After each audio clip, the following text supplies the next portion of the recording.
What are those new kids up to now? They say sailing is just fixing your boat in remote locations. Sounds about right. This week's remote location is Hummocky Island. There's crayfish, ants, dudes, and plenty more.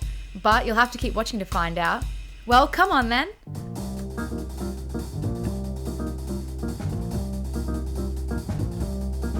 Phoebe's run down below, but I might convince her just to come out here and have a romantic sail with me, the Savo.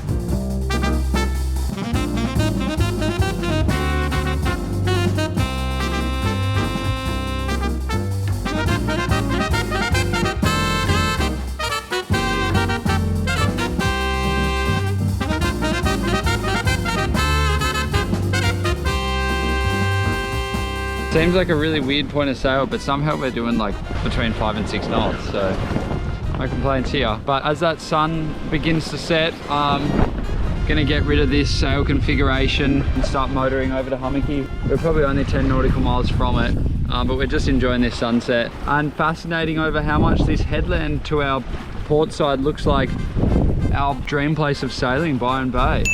It's got an exactly similar cape. Even the way, it tapers down to the north. Lighthouse, and then hooks around to the left into the bay. Yeah. Are you gonna hold it? Makes more sense. We've been lying here for probably the past 10 minutes. Wind direction has definitely changed. It's on a beam reach now on our starboard side, so we're thinking we might actually drop the spinnaker pole. Basically, the wind's coming directly from the east. So yeah, but we've got it shaded on the starboard side. Yeah. So we need to be on a starboard tack, but the wind is Sail coming from. Yeah. So we'll sort that out because turn it around. Have a look at the headset. They've been seeing that, but yeah. Anywho, it's been such a beautiful sunset. We almost fell asleep. Yeah. And we almost did other things, but we've got a few little things to sort out before we get to our anchorage.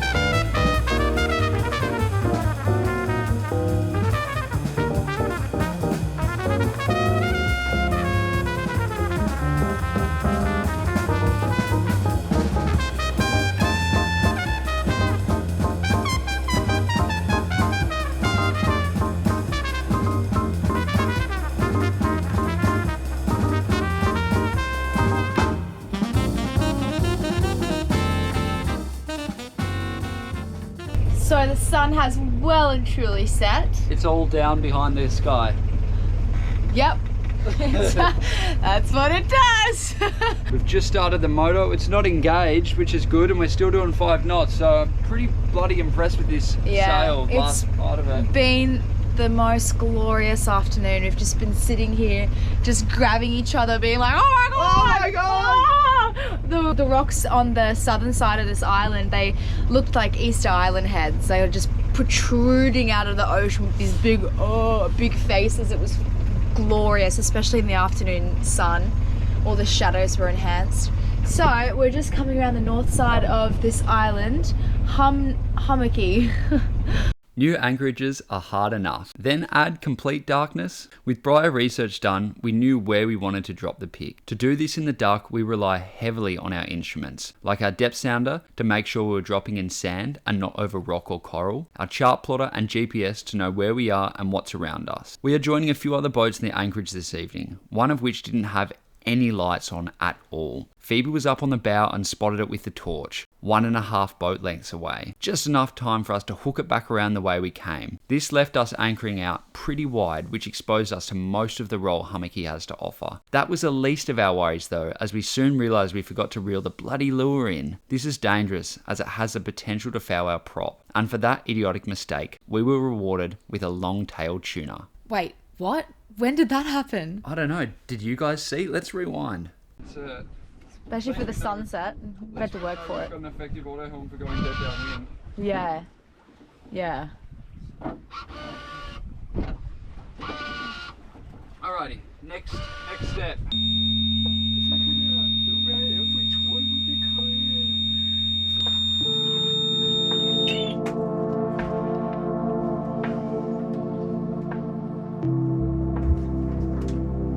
Actually, no.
guess you'd think we'd be sitting here enjoying this beautiful sunrise. But have you forgotten that this is sailing? Good morning. From this rolly anchorage, the toilet's not working, so I'm going to inspect that. Our head goes into a holding tank through a macerator. What's better than sitting in an enclosed space with your dirty deeds after a morning is sitting in a closed space with your dirty deeds and someone else's. So I'm trying to get in there and get it sorted before Phoebe wakes up, because she's on the same schedule. Good morning, gorgeous girl. Good morning. How you going? Stinky. Yeah, the toilet's broken. Is it? It is right now. Is that, yeah, so the black water tank mustn't have been full yesterday. Because it wasn't flushing yesterday, and I thought perhaps it was full, but it was been 2 days since we... Oh, no, this switch has just failed. Oh, okay. So it was full. It must have been.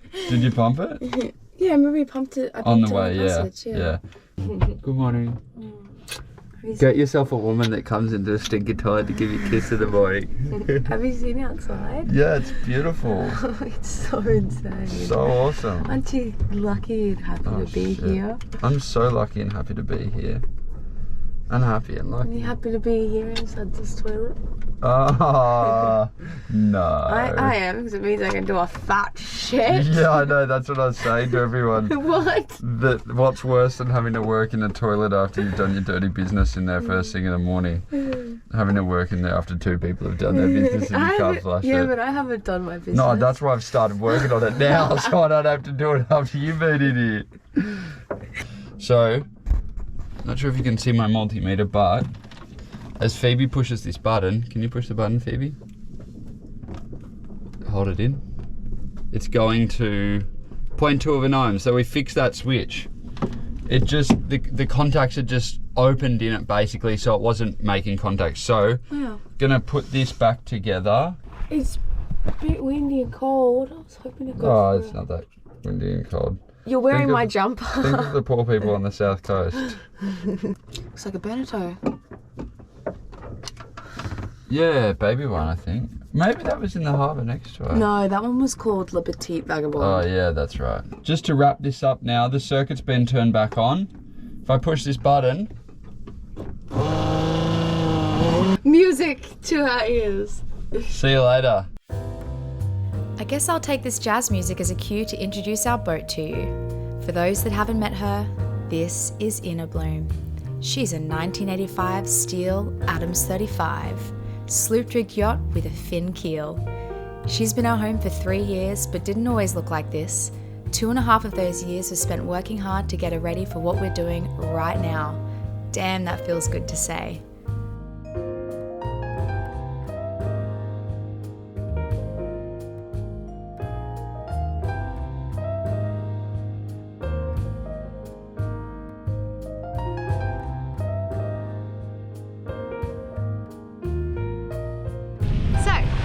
Got the tender up on the beach. The boys have gone for a bit of a cave dive, free diving around the Cape. So I woke up this morning, I saw this, and I thought I want to be at the top of it. I see some rocks up there that are inviting me, some boulders that are beckoning me. So I'm gonna head into this bushland and try and find a way to get up there. Not really set up for a hike, barefoot. I do have my reef shoes if it gets a bit craggy, but I've been barefoot for most of my life. Any opportunity that I can, I'm barefoot, and so my feet are pretty calloused and disgusting. So they're up for the task. So it is gonna be a bit of a mish, just because there aren't any paths. Obviously there are no walking tracks. So I'm not gonna be doing much filming, but I'll let you know how far I get.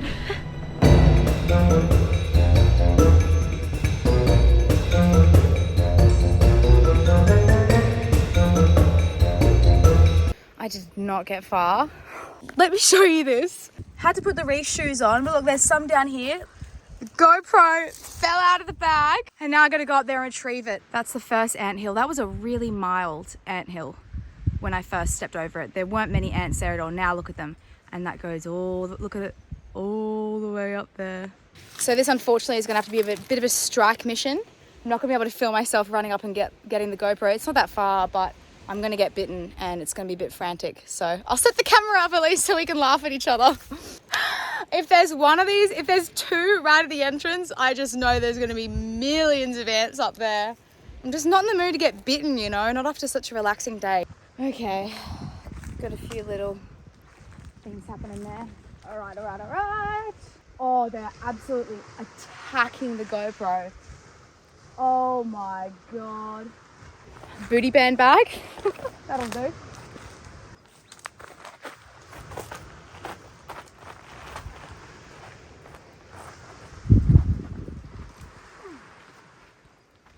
Holy shit.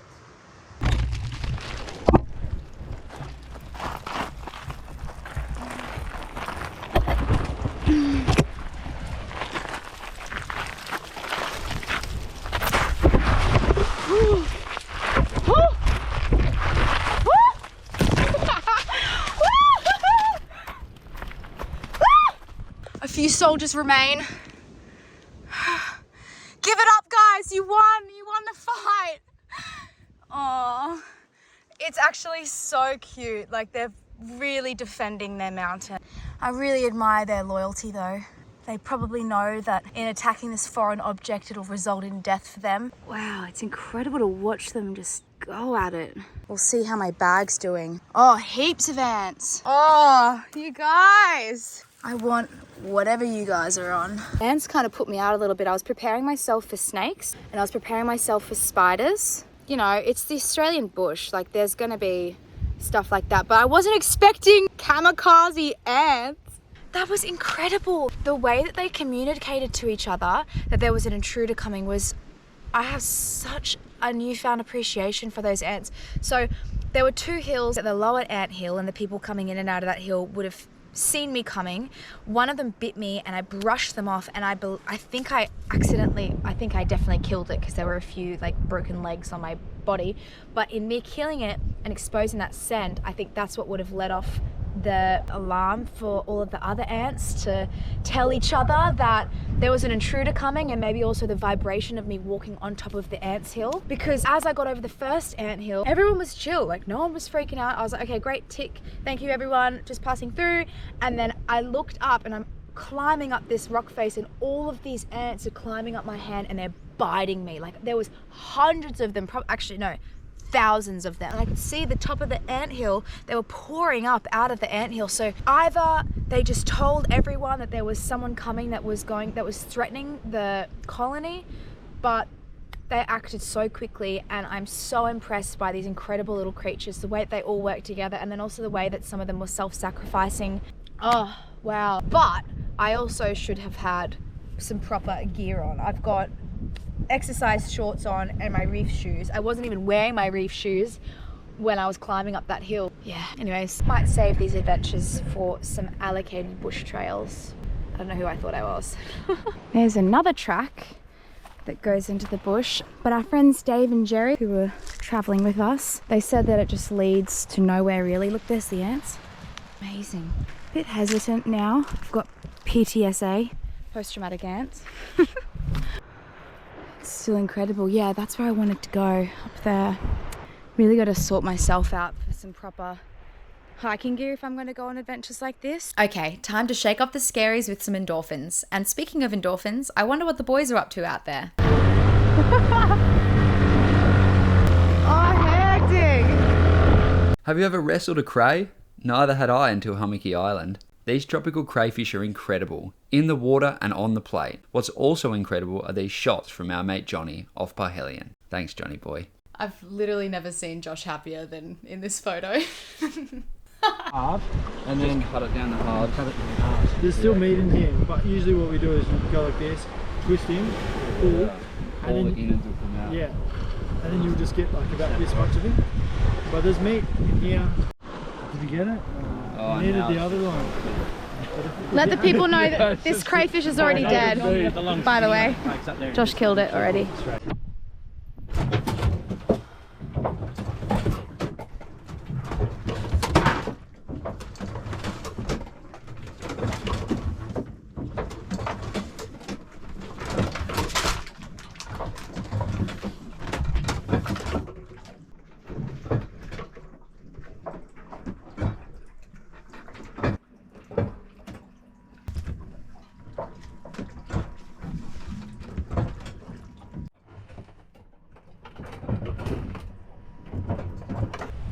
finally understand what it would be like to be a newborn parent, and it's been the best contraception ever. So we got up so many times in the night to check on all the things, to stow things away, to stop things from banging. We'd be nudging each other. You do it, you go get it. General consensus was that we were going to head to the Great Keppels ASAP, and we're on our way to the Great Keppel Island, which is the big one in the Keppels. Jumped on predicted wind once we put the sails up and looked at the forecast for the first time because we hadn't had reception, so I was used to forgetting to look at the forecast and just waiting for it to hear it on the radio. And I could see that there was this 10 to 15 knot little slipstream just off the eastern side of Hummocky, and I was seeing that the boys were kind of struggling for wind a little bit, and Dave was also struggling for wind a bit, and we were definitely struggling to even go 4 knots in there, and it was very rolly. So I just had a look, and now we've gone out east so we can see the headland beyond Hummocky, and we've just hit, yeah, at least probably 10 knots, 10 to 15, so we're going at 6.5 now. We left a good hour after the boys, so it'll be really good to see how much later, if ever, or if even we get there than them. But the thing is, we also have to do a little bit of a wider course and go out to sea a little bit further. So yeah, more kilometers covered, but faster. So That's what sailing's about. yeah, that's it. You gotta. It's not how quickly you can get the. Wait, no, what? What? It's about when did you sail? Over and out. Thanks for hanging with us. It means a lot to us to share our humble adventures with you. Next week, we sailed the 22 nautical miles from Hummocky to the Great Keppel Islands, which is the furthest north we've travelled so far. It just genuinely gets better and better. Hope to see you then.